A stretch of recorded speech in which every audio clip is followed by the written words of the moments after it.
Goosebumps. The good, the bad, The others. and the damn right ugly effects. Stay with us, cousins! Join us!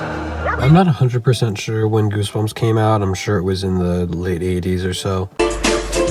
But regardless, it's one of those shows that does not pass the test of time whatsoever. And I won't hate on its budget, even though its budget was probably maybe $20. It shows in a lot of episodes. I'm gonna hate on it because this show was honestly just terrible, from the acting to the direction of each episode. Can't, Jerry. I'm scared. Here! Now, for those of you who don't know, Goosebumps has 2 or 3 seasons, all based on the individual books written by R.L. Stine of Goosebumps. You know, you got a ton of different plots, and it was like each episode was a different book. And they weren't terrible adaptations. I never really had that many of the books, but, you know.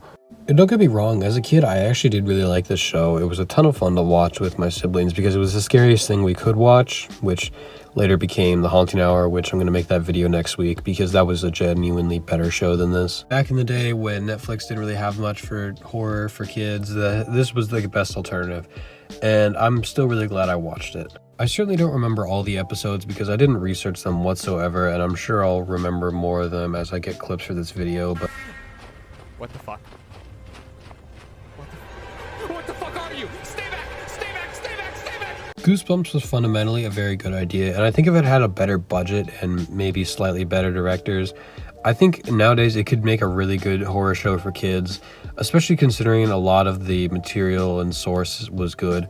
And don't get me wrong, in the show there were actually some genuinely scary moments, and I was, sad to admit it, I was traumatized by a few episodes.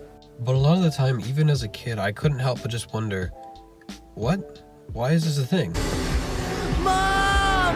Dad! Another thing is that Goosebumps actors were usually the same, like 4 kids per season. They just kept reusing them. Also, a side note, both those Goosebumps movies are really good, and I loved those as a kid, and they were also a bit more scary than the actual Goosebumps show. That being said, now we get to talk about The Haunting Hour. The Haunting Hour was the same premise as Goosebumps. It was written by R.L. Stine as well and based on his book series, but this was built more for adults. There were a number of episodes that actually truly scared me to my core as a kid, and I don't say that lightly.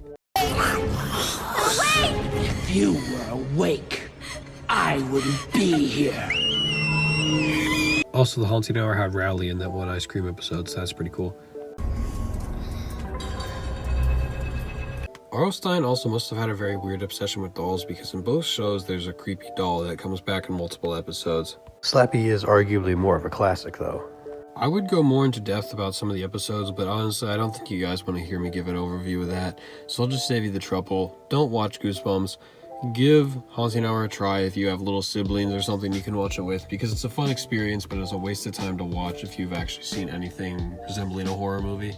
That's about it for this one. Sorry this one's a little bit shorter than normal, but I recorded all this on Monday and the audio was just absolute garbage and unusable, so I had to re-record this, so I sped things up a little bit. And yeah, that's about it. See ya.